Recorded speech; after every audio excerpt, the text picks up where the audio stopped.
তো হ্যালো বন্ধুরা, আজকে আপনাদেরকে নিয়ে যাব এমন একটা জায়গায় যেখানে ট্রেন লাইন নেই। হ্যাঁ, এটা ঠিকই শুনেছেন, আরও রিপিট করে বলছি আর একবার, এখানে ট্রেন লাইন নেই।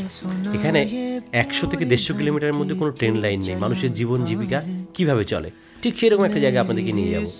জায়গাটা এমন সুন্দর জায়গা, আপনি এর আগে হয়তো কল্পনাই করতে পারেনি। নদিয়া জেলার একদম শেষ প্রান্ত, একদম বাংলাদেশের কাছাকাছি। কারণ কি বলতো, এখানকার মানুষের মূল যে জায়গাটা সেটা হচ্ছে বাস, লরি, এই দেখছেন বাস, এবং এটা দেখুন সীমানগর বর্ডার ঢুকে গেছে। এটা নিশ্চয়ই আন্দাজ করতে পারছেন আমি কোথায় আছি। লেফট সাইডটা পুরো বাদিকে যেটা দেখতে পাচ্ছেন গাড়িটা চলছে, তার টোটাল বাস সাইডটাই এটা সীমানগর বর্ডার, যেখানে বিএসএফ ক্যাম্প রয়েছে। এই দেখুন দেখতে পাচ্ছেন বিএসএফ ক্যাম্প রয়েছে। ঠিক তার পাশ দিয়ে গা ঘেঁষে বেরিয়ে যাচ্ছে আস্তে আস্তে সীমানগর বর্ডারের পাশ দিয়ে। এটা সত্যি অভূতপূর্ব একটা এক্সপিরিয়েন্স হয়েছে এটা। তো চলুন আস্তে আস্তে এগোই।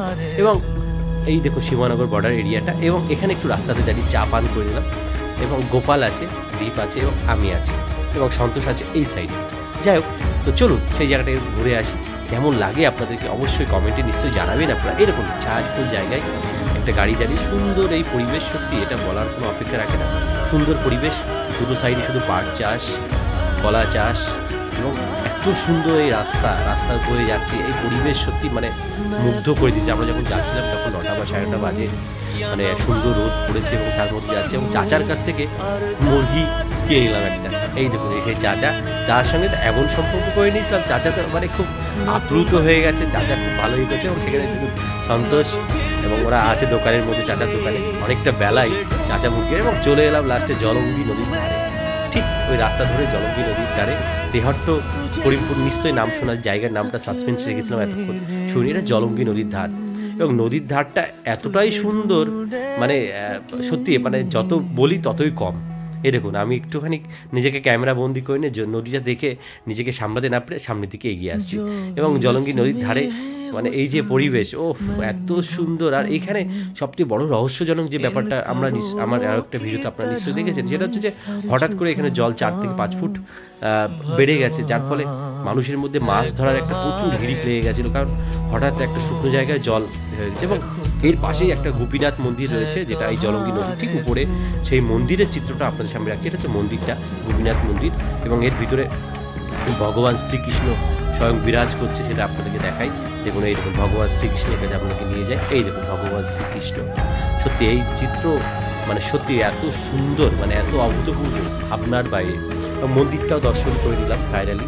এবার আপনাদেরকে আস্তে আস্তে আগামী নিয়ে যাব যে ওই এরিয়াতে গাড়ি, আমরা তো গাড়িতে গেছিলাম, টোটোতে টোটোতে ঘুরে এখানে আপনাকে দেখাবো। তো ফাইনালি চলে এলাম টোটোতে, এবং আমি আর সন্তোষ টোটোতে ক্যামেরা বন্দি হয়ে গেছি। এবং দেখুন চলুন এবার টোটোতে ঘুরে ওই এলাকাটা দেখাবো। এইটা দেখছেন একটা মন্দির। টোটো যখন ঘুরতে বেরিয়েছিলাম তখন দেখছি একটা মন্দির রয়েছে এখানে। এবং এই ব্রিজটা পার করার পরেই এই দেখুন এখানে একটা লেফট সাইডে দেখছেন একটা বড় এরিয়ার ভিতরে একটা বিশাল বড় মন্দির। এরপরে ঠিক আরও একটুখানি এগিয়ে আরও একটি মন্দির। এই দেখুন দেখতে পাচ্ছেন এই যে মোটর সাইকেলগুলো দাঁড়িয়ে, তার পিছন দিকে এটা একটা বড় মন্দির, মানে সত্যি অনেকটা বড় জায়গা নিয়ে।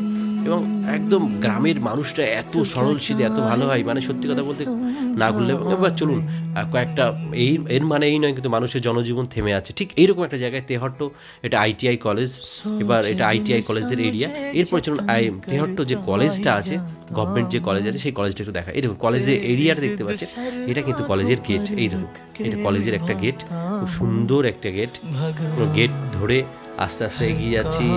এই দেখুন এইটাও গেট, যেখান দিয়ে কলেজে যারা পড়াশোনা করে। আমরা তো রবিবার গেছিলাম, রবিবার মানে তো বন্ধ থাকে। এরপরে কিন্তু নদীর পাড়ে রান্নাবান্না করার কথা। এবং রান্নাবান্নায় কিন্তু গোপাল অনেকটাই এক্সপার্ট, সেটা আপনাদের বলার অপেক্ষা রাখে না। দীপও আছে, গোপাল আছে। এবং রান্নাবান্না করে আমরা কিন্তু সন্ধ্যার পরে রওনা দেবো। একদম করিমপুরের কাছাকাছি চলে এসেছে। এবং আমি এতটা আপ্লুত থাকি যে দেখুন কীরকমভাবে মুখটা করছি। এবং দেখুন গোপাল কিন্তু রান্না করতে পুরোপুরিভাবে পুরো দস্তুর তৈরি হয়ে গেছে। এবং নদীর পাড়ের এই সুন্দর এক্সপিরিয়েন্স সত্যি ভোলার মতো নয়। যদি ভিডিওটি ভালো লাগে লাইক শেয়ার কমেন্ট তো আপনারা নিশ্চয়ই করেন, বা আগামীতেও করবেন। তো দেখতে দেখতে আরও একটি আমার ফেসবুকে পেজে চোখ রাখুন আরও একটি নতুন ভিডিওর জন্যে। তো সবাইকে অসংখ্য ধন্যবাদ।